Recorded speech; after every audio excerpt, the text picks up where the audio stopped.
The United States and the global status quo are rapidly approaching a breaking point.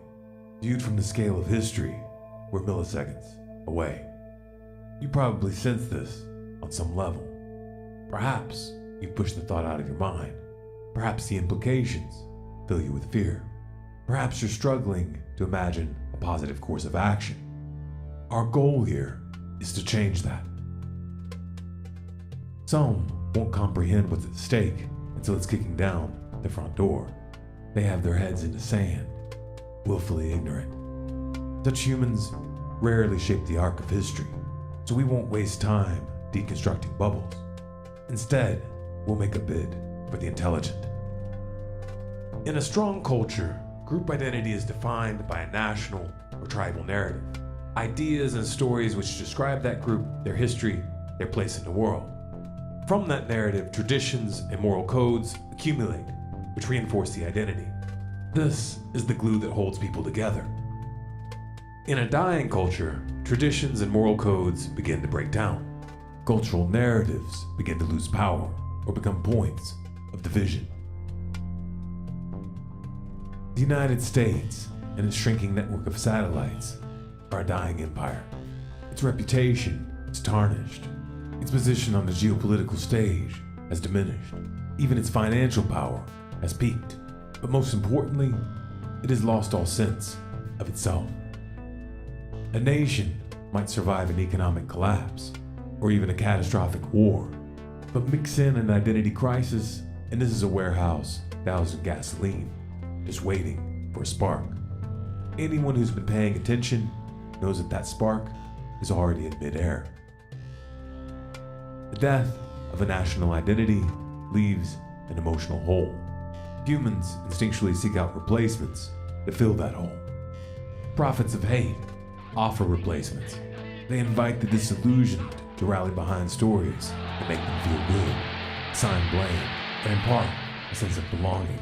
In-group, out-group, defined on trivia. Unless countered by a unifying vision, identity fragmentation accelerates.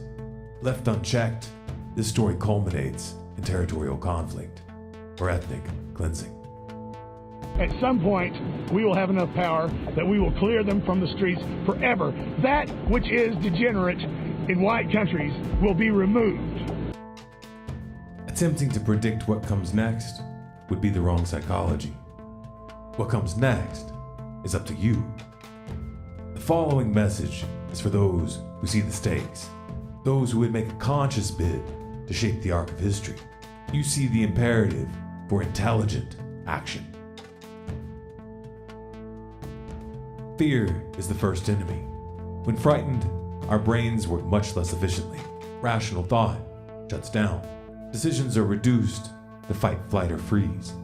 This phenomenon is even more dangerous in the context of a panicked crowd. Those who maintain calm in the midst of a crisis have the best chance of improving the outcome. Science has shown that deep breathing calms the mind measurably, so make this a discipline. Anytime you feel fear, take a deep breath, reset, bring the world back into focus. Now that we're calm, we can think about our situation rationally. What can we do? What steps could we take right now that would improve the outcome?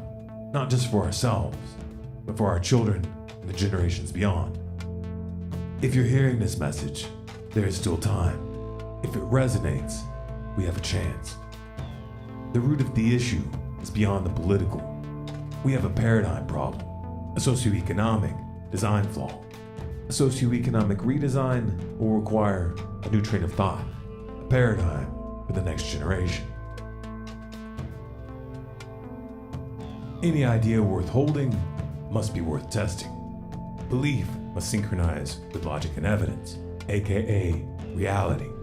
The scientific method must be applied. Ideas spread most efficiently when they are simple, compact, and minimally bundled. As such, we're going to break this down into bite-sized pieces, modular components. For more detail, visit paradigmforthenextgeneration.com. Where does your food come from? How far did it travel from the field to your plate? How will your family and community feed themselves when the chain of distribution is disrupted? Who will you turn to when the system is down? If your answer is the government, you're gonna have a bad time. You're gonna have a bad time. Rebuilding local resilience is imperative. Change must begin at the community level. We must transition now towards local systems of production, exchange, and decision-making. We must maximize efficiency, reduce inputs, waste, and distance traveled. We must start with small, testable solutions that can be implemented right now without the sanction or assistance of those in power. Some of the skills required for this transition are technical, but the human element is much more important. Those who are able to coordinate their efforts with those around them are able to accomplish exponentially more than those who attempt to go it alone.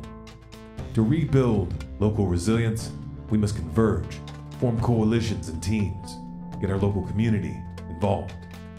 This is more difficult than it sounds. It will be in everyone's interest to develop certain skill sets preemptively.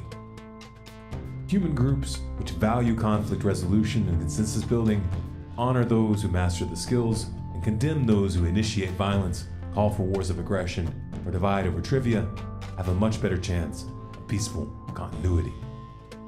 The transition towards local resilience and peaceful continuity presents complex challenges. Time and resources are limited. There will be unforeseen obstacles. To increase our chances of success, we must use the adaptive approach. We start by defining local resilience as an abstract goal, and we prioritize local production, exchange, and decision-making with the understanding that this level of cooperation is only possible in the context of peaceful continuity. We can map out a minimal starting point. Psychologically fragmented groups can be unified if the factions share a common goal, a struggle, or an existential threat. We can refer to this instinct as the cooperation principle.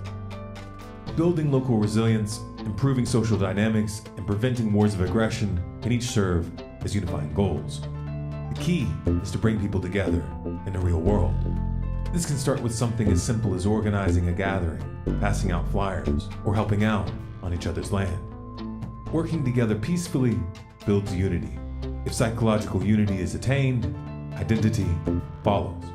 This variable must not be left to chance.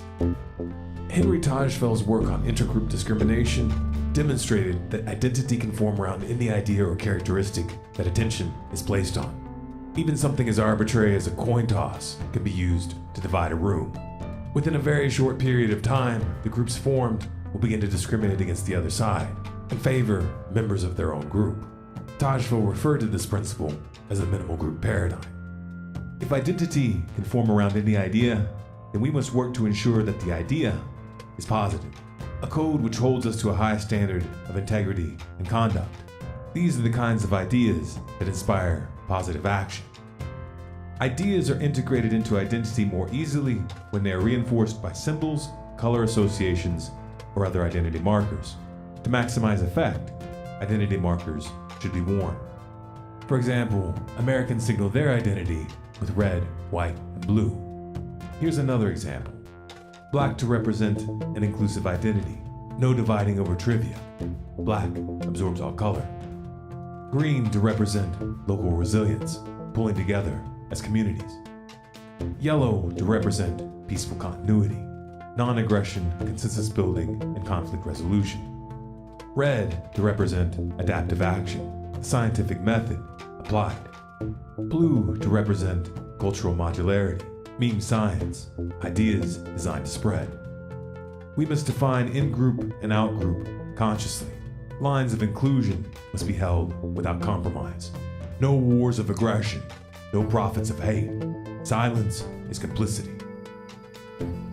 Start small, work with what you have, set realistic goals, and take steps to achieve them. The evolution might begin with a gathering of friends or a garden in your front yard. A number of you have mentioned that you'd like us to make more videos. I'm going to show you what we're working with here. This is where we live. We're completely off-grid. Connecting to the grid isn't really an option at this point. This is our recording setup. A laptop, a USB interface, and an SM58 mic. Our electricity comes from these solar panels. We bought this entire system for less than $1,000. On cloudy days, we have to be careful how much we use lights. Electricity is a serious bottleneck. Having only one laptop is also a bottleneck. If you'd like to help us save up towards an upgrade or send us equipment, visit paradigmforthenextgeneration.com/donate. This content is Creative Commons. You have permission to download and distribute it by any and all means. Thank you to each and every one of you who have supported our work by sharing, donating, and volunteering. A single drop can make a ripple. Sometimes a ripple can become a wave.